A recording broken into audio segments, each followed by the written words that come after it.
Ever since Easter Sunday, I've been consumed with one thought, with one stunning truth. And it just keeps coming to me as I watch Jesus appear to his terrified and disturbed disciples in the upper room. It keeps hitting me. This morning, as I proclaim Jesus as the Good Shepherd, this one truth keeps coming to me. And I'm compelled this morning to share this with you. So what is this deep Easter truth I want you to know about? It's this: he came back. The risen Jesus returned. After he broke through the solid wall of death and was raised to new life, he actually came back. I'm telling you, I would have kept going. If I had been raised, got through death, I'm not going back to those guys. Are you kidding me? I'm out. But he came back. He came back to a world that rejected and killed him. He returned to disciples that betrayed and denied him and fled at his most vulnerable moment. I mean, imagine escaping from a North Korean prison, getting down to Seoul, South Korea, and deciding, I'm going back. Are you crazy? You want to say that to Jesus? Are you crazy? I mean, can we be honest for a moment about the kind of world he chose to return to? I mean, he went back to a world ruled by the Roman Empire. Didn't he have enough of those guys? He went back to a world that is dominated by corruption and injustice, violence, and war. He came back to a world that tortures people, that's driven by greed and violence and revenge. Are you sure you want to go back? He came back to our world, a world where we're destroying our own atmosphere, a dangerous world where girls and women are trafficked. He came back to a world where journalists and politicians are regularly arrested and killed for speaking the truth. He came back to a world where there are guns everywhere, and the real pandemic may be that we keep killing each other. It's a world that is really dangerous if you're a person of color. And yet he came back. He came back to a world that builds itself on a foundation of fear and resentment and emptiness and a need to control and dominate. Why did you come back? Why did he come back? Well, the New Testament is clear about this. There's only one reason. Love. Mad, outrageous, divine love. You see, Jesus was driven by a love that had no concern for itself, but was solely concerned with our freedom and liberation. A number of years ago, I was giving a talk to a group of Catholic healthcare professionals. And I was speaking with them about the resurrection. And a woman in the group raised her hand and she said to me, why does he keep appearing to them? You think one appearance from a guy that was dead and is now alive would be enough. But why does he keep appearing? I think we get two clues. And it's the same reason why he came back. Here's the first one. Remember what Jesus did when he appeared to his disciples in the upper room after he said, peace, shalom? He breathed on them. He breathed on them. Just like God breathed on Adam in the garden and Adam came to life. The risen Jesus breathed risen life into his disciples, and the beginning of the new creation was launched. Here's the second clue.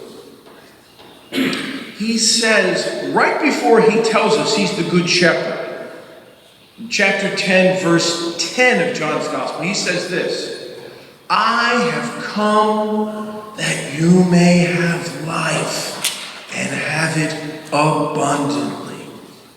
So why did Jesus return to us in our mad world? Make sure you understand this central truth about our faith. He returned to our dangerous world to free us from it and to make everything new by sharing risen life with us. He returned to transform everything from inside.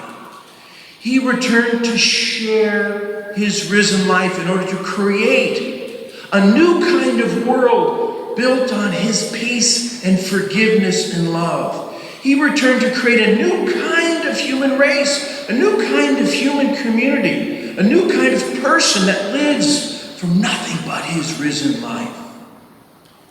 And you know what? We are that people. This is the invitation he keeps making to us. Now this takes us to the image of Jesus as the good shepherd and us as his sheep. Because you see, when he returns to us, he comes to us as the good shepherd. He wants to free our world of wolves and failed shepherds. He returns to us because he wants to walk with us. He wants to guide us. He wants to protect us. He wants to care for us.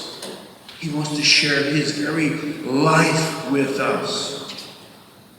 And as the good shepherd, he wants you to know him and know his voice. Listen to what he says. My sheep know me, and I know them. No matter what you have done, he keeps approaching you. He keeps returning. No matter how far you've strayed, he keeps coming back to you. Not even death can keep the good shepherd from us. Recently, one of our parishioners said to me that he realized how Jesus really lays out a path for his life and how to live and how to relate to others. And I agreed with him. And I said, but I want to add one nuance. Not only does the Lord lay out a path for us, but we do not walk that path alone. He, the good shepherd, walks with us and walks ahead of us.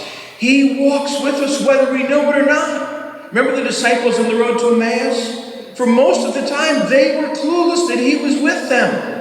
He walks with us when we're afraid and when we're lost, when we're far from home and when we're confused. He walks with us in times of sadness and joy and celebration. You see, the Good Shepherd, he wants his presence and love to be the new foundation for our lives and our world. Can I get an amen to that? Amen. No more does he want a world. Does he want people who are building their lives on fear and resentment, greed, and hate? Oh no. Something absolutely new is happening here. He wants a church community that walks with him and follows him. He wants our parish community to know him and trust him. He wants our families, our friendships, our marriages to be built on divine love. Then people will act with Christ's peace. Then we'll be people who forgive. Then we will be driven by divine energy. It is really good news that he has come back. And it's great news that he keeps coming back to us. So this Easter season, I think what we're being challenged to do is reimagine our lives, our parish, our world, our faith. I think this is our homework for the next couple of weeks. So I encourage you to include in the picture of your life the risen Jesus coming to you as the Good Shepherd. Include in your picture of yourself walking through life, include him walking with you and ahead of you. Include in that picture his new life coming to you in every circumstance and situation. We must see our lives and our church built on divine love and nothing else. Happy Easter, everybody. Do I get a happy Easter?